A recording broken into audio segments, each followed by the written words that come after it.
Guys, oh, busy kay karon wala. Kapoy kay karon guys, daghan kay kong gilakaw. Karon, aray ta, bawala ta stress para mubog na pug jutay ato ang utok sa mga katawa ko sa akong kagalingan for anyway, maong jud ang kinabuhi. Atos manukan guys. Teka lang.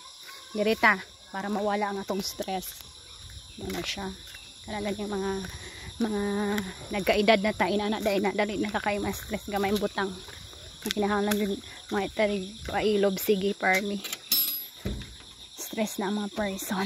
So let's open here, then we close again. Naat dito tayo sa farm guys. Hi mga kainlibing, dito po tayo ngayon sa ating farm kung saan sinalubong tayo ng manok ni San Pedro. Yan, dili yan manok San Pedro guys, joke ra na, puti ra na sila nga manok. Dire mananauta sa mga manok nga nangaon para pud tawon tabi wag kayong umana dyan. Sinaw pa sa inlag Kana mo'y gwapo. Bye bye. Dami na, okay sobla. awang Karon apay itlog nga maponkon. Kay itlog guys. Usa.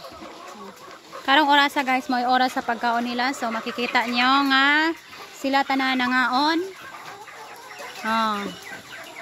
Ayan guys, nangaon sila tanan kay ang oras sa pagkaon nila.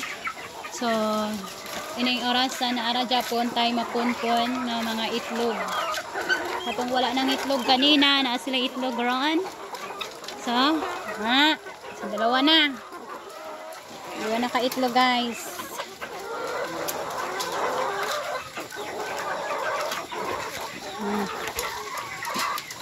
Kaon God, kaon. Sa itlog na pod ugma. Ayan, so mo ni atong mga manok nga nag-produce og itlog guys. Kaon sila nga ayon. Gutom kay sila. Kay alas 4 man ilang kaon. So pag nakakita mo, pag oras ng kaon guys, ngaon yun na tanan no. Nangaondungan kay na sila. So mayroong itlog sa taas doon. Puntahan natin guys. Meron pang itlog dito.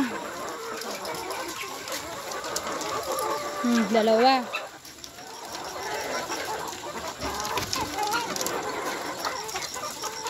Yan. Yan dito.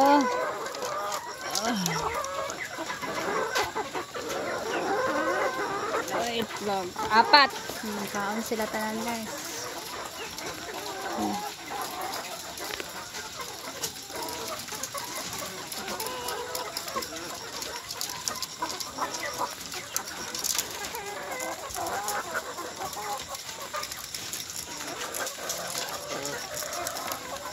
Yan, nag-inom sila guys. Inana sila mainom guys.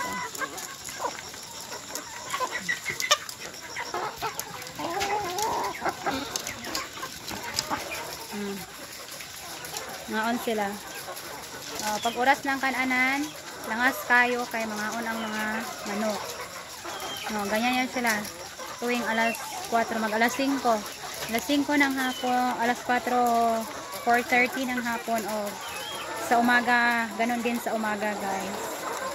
So yung mga pagkaon nila, sinusukat ko yan per kilo po.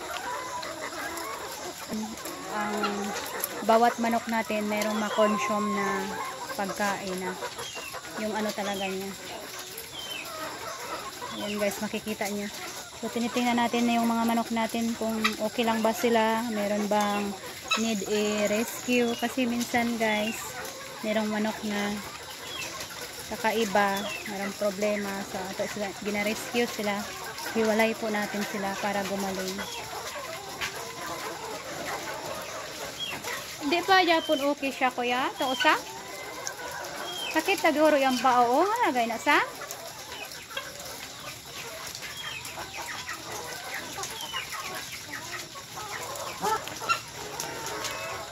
Ganda nila tingnan pag kumaon oh.